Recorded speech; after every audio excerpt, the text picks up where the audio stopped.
بچہ ہے نا, بچے کو تو نہیں پتا. مثلا بچہ تو چھوٹا سا بچہ ہے, آپ نماز پڑھ رہے ہیں, آپ کے ساتھ کھڑا ہو جاتا ہے, مطلب سجدے سے کھیل رہا ہے, ٹھیک ہے, اس کی معرفت اتنی ہے. لیکن جب آپ بڑے ہوتے جا رہے ہیں تو آپ کو خدا کی وحدانیت بھی تو بڑھتی جا رہی ہے. پھر آپ کو یہ بھی پتا ہے کہ اب میرے جانے کا ٹائم آ گیا ہے. کسی کو بھی نہیں پتا, کبھی بھی چلا جاؤں. اگر آپ کو یہ پتا ہو کہ یہ آپ کی آخری نماز ہے تو آپ کیسی نماز پڑھیں گے؟ لیکن کیونکہ مجھے یقین ہے کہ میں نے تو مرنا ہی نہیں ہے, یہ معرفت ہوگی تب سجدہ شکر کا ادا ہوگا.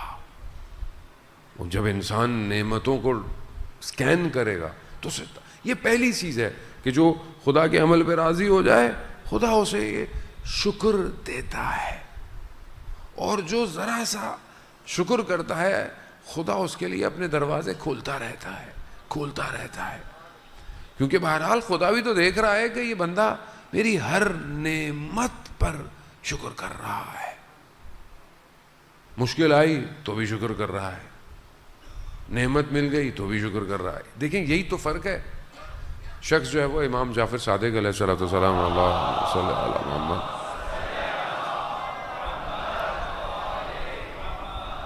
امام کی خدمت میں آتا ہے تو امام سے کہتے ہیں مولا ہمیں جو مشکل آتی ہے, مصیبت آتی ہے, ہم صبر کرتے ہیں. تو امام نے کہا کہ مگر ہم تمہارے جیسے نہیں ہیں, ہم مشکل آتی ہے تو ہم خدا کا شکر کرتے ہیں. کیوں؟ کیونکہ مشکل کو جانتے ہیں کہ وہ کیا ہے. مشکل کیا ہے؟ ہماری زندگی میں بعض اوقات ظاہری جو پریشانی آتی ہے ہم شکوہ کرتے ہیں. ہماری ظاہر انسان ہے, انسان کی معرفت کم ہے, جبکہ اللہ کے ولی ہر حالت میں خدا کی بارگاہ میں شکر گزار ہوتے ہیں. خوب یہ شکر انسان کو بڑھاتا ہے. دوسری چیز, خدا کہتا ہے کہ جو میرے عمل پہ راضی رہتا ہے میں اسے ایسا ذکر دیتا ہوں جس کو وہ بھول نہیں پاتا. اس کو ایسا ذکر ملتا ہے جو نسیان سے پاک ہوتا ہے, فراموش نہیں کر سکتا. وہ بہرحال وقت بہت تیزی سے اپنے آگے کی طرف بڑھنا شروع ہو گیا. بہرحال میں ذکر پہ اکتفا کروں گا. ذکر جو ہے وہ تسبیح نہیں ہے, آپ تسبیح پڑھتے رہیں, ذکر کرتے رہیں. ذکر ویسے 3 قسم کا ہے. ایک ذکر لسانی ہے, استغفر اللہ استغفر اللہ استغفر اللہ. ایک ذکر قلبی ہے, قلب ذکر کرے, جو زبان کہہ رہی ہے قلب اس کو ایڈمٹ کرے, دل سے کہے. زبان سے ہاتھ میں تسبیح پکڑی ہوئی ہے, سب دیکھ رہے ہیں استغفر اللہ استغفر اللہ استغفر اللہ استغفر اللہ, یعنی قلب اس کے ساتھ سنک ہی نہیں ہو رہا.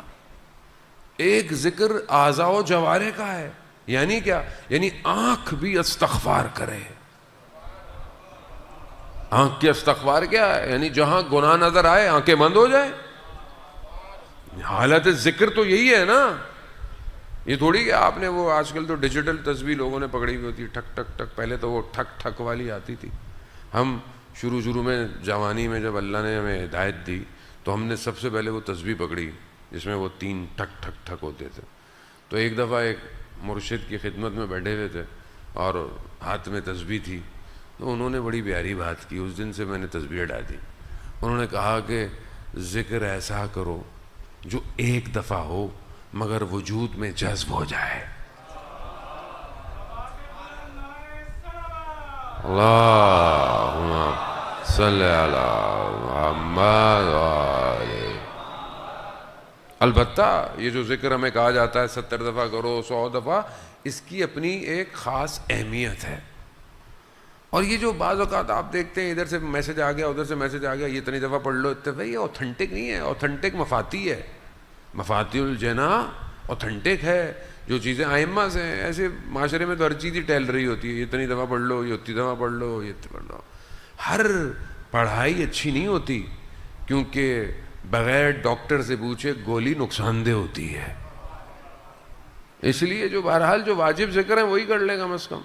سب سے بہترین اذکار صبح کی تعقیبات میں, فجر کی نماز پڑھیں, فجر کی نماز کے بعد تعقیبات نماز فجر ہیں, مفاتی کھولیں, مفاتی کے اندر آپ دیکھیں تو لکھا ہوا ہے یہ 100 دفعہ ہے، یہ 100 دفعہ ہے، یہ 100 دفعہ ہے، یہ 100 دفعہ.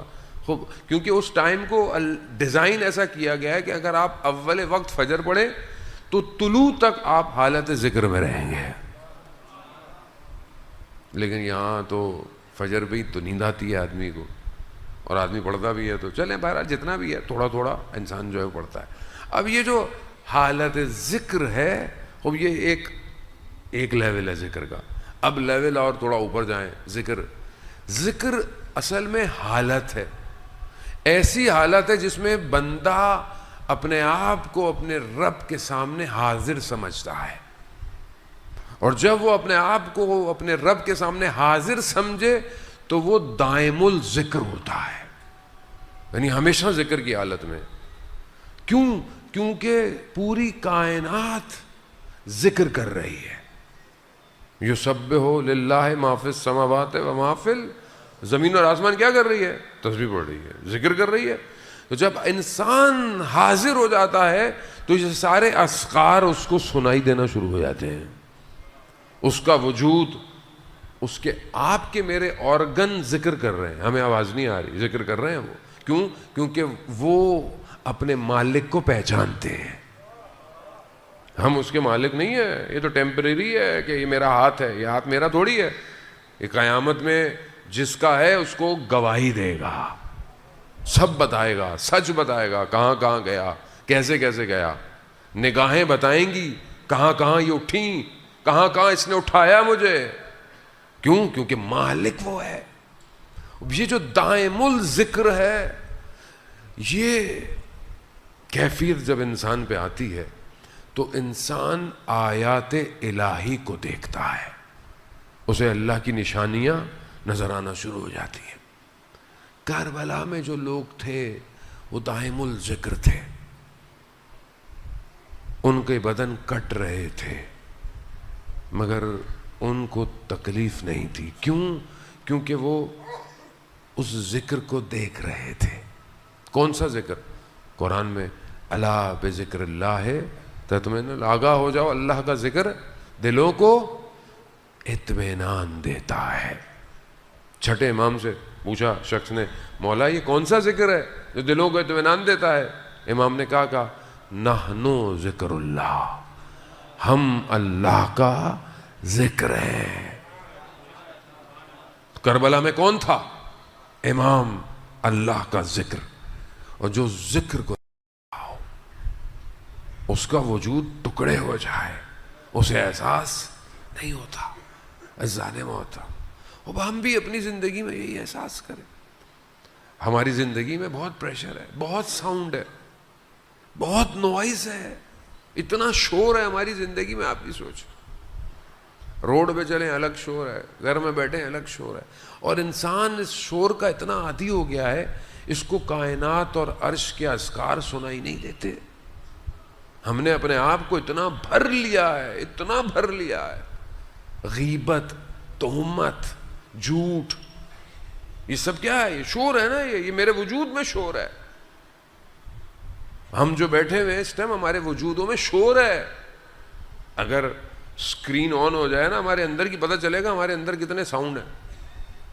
اور آپ ویسے دیکھیں، ہم شیعہ تو ماشاءاللہ ویسے ہی ساؤنڈ سسٹم لگا کے اتنا شور مچاتے ہیں. جلوس بھی جا رہا ہے تو سبیلوں پہ نوئے نوئے، اچھی بات ہے بہرحال، لیکن جلوس کا تقدس بھی تو اپنی جگہ پر ہے. کسی نے مجھے ایک دفعہ تصویر بھیجی، مولانا صاحب رات کے 3 بج رہے ہیں، ہمارے فلیٹ میں عزاداری تھی، ختم ہو گئی، سب چلے گئے، مگر نیچے ساؤنڈ سسٹم دیکھیں. اب سنی بھی رہتے ہیں، دوسرے لوگ، بیمار بھی ہوگا، مریض بھی ہوگا، ہمیں عادت ہے. گاڑی بھی جا رہی ہوگی تو شور، اکیلے بیٹھے ہیں شور. اور شور، آیت اللہ قاضی طباطبائی 1 گھنٹہ پہلے فجر سے نخلستان میں نجف کے جاتے تھے اور تہجد پڑھتے تھے. اور وہ کہتے ہیں کہ میں دنیا سے ڈسکنیکٹ ہو جاتا تھا، مجھے عرش کے اذکار سنائی دیتے تھے.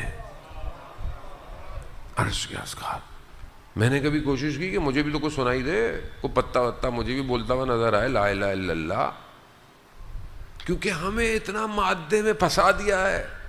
ایک چیز ختم ہوتی ہے، دوسری چیز، تیسری چیز، چوتھی چیز، چینل دیکھتا بھی کوئی نہیں اب تو ٹی وی شی وی ایسے بھی، لیکن جو بھی آتا ہوگا وہ بھی ختم نہیں ہوتے. لیکن ابھی آپ دیکھیں سوشل میڈیا، ایک چیز دیکھ رہے ہیں بے چین روح کی طرح دیکھے جا رہے ہیں ختم نہیں ہو رہی. پھر دوسری اپلیکیشن ٹک ٹاک، وہ ختم نہیں ہوئی تو پھر اسنیپ چیٹ، پھر فیس بک، سب دیکھنا ہے. واجب الاحترام ہے سب کو دیکھنا، نہ دیکھیں تو پھر عبادت قضا ہوتی ہے. سب دیکھ کے سونا ہے، رات کو پوسٹ بھی کر کے سونا ہے. اتنا شور ہے دنیا میں، پتہ نہیں کیا کیا ہو رہا ہے، سب سننا ہے. پرانک یہ جو آج کل آپ دیکھتے ہیں، کامیڈی، سب یہ کیا ہے؟ وجود شور ہے. اپنی زندگی میں خلوت لائیں. خلوت ہوگی تو اس ذکر کی آواز آئے گی جو کربلا کا وارث کعبہ سے ٹیک کر یہ کہے گا، یا ایھا العالم، میں حسین ابن علی کا فرزند ہوں. کیسے آواز آئے گی جب اتنا شور ہوگا؟ شور. بس جانے میں معذرت چاہتا ہوں، وقت اجازت نہیں دے رہا. کل انشاءاللہ حدیث کو آپ کی خدمت میں تمام کروں گا. اب آپ دیکھیں نا، جو لوگ کربلا میں تھے کیسا ذکر ان کے وجود میں تھا، معرفت. ایک چھوٹا سا بچہ شب عاشورہ امام حسین کے خیمے میں بیٹھا ہوا. جب امام حسین سب کو بتا رہے ہیں تم یہاں شہید ہوگے، تم یہاں شہید ہوگے، یہ تمہارا مقام، یہ بچہ پیچھے بیٹھا ہوا ہے. بچہ اٹھا، چچا جان کیا ہماری باری نہیں آئے گی؟ اب دیکھیں حالت ذکر ہے یہ، یعنی وہ جانتا ہے کہ یہاں کٹنا فنا نہیں ہے، ہماری باری آئے گی. اب امام نے اس بچے سے کیا پوچھا؟ یہ بہت ضروری ہے. 13 سال کا بچہ بنی ہاشم کا ہمارے لیے رول ماڈل ہونا چاہیے. حضرت قاسم ہمارے لیے رول ماڈل ہو، مگر ہم نے حضرت قاسم سے کیا لیا؟ کیا ہمارا 13 سال کا بچہ کہتا ہے میں نے حضرت قاسم بننا ہے؟ نہیں ہے. قصور ہمارا ہے، اس بچے کا قصور نہیں ہے، ان بچوں کا قصور نہیں ہے. یہ تو سننے آتے ہیں، ہم نہیں سناتے. بچے سے جب پوچھا امام حسین نے، بیٹا موت آپ کے لیے کیا ہے؟ بچے نے خطابت کے جملے نہیں کہے، سامنے امام تھے، خود بھی امام کا بیٹا ہے. کیا کہا؟ موت میرے لیے کیا ہے؟ شہد سے بھی زیادہ میٹھی ہے. اللہ اکبر. یعنی یہ معرفت ہے، یعنی حقیقت مرگ کو حضرت قاسم جانتے ہیں کہ موت کی حقیقت کیا ہے، شہد سے بھی زیادہ میٹھی. امام حسین نے آگے کیا کہا؟ بیٹا آپ حضرت علی اصغر بھی شہید ہوں گے، آپ کے بھائی علی اصغر. جب یہ سنا تو ہاشمی غیرت جاگ گئی. کہا چچا کیا یہ لوگ خیموں تک پہنچ جائیں گے؟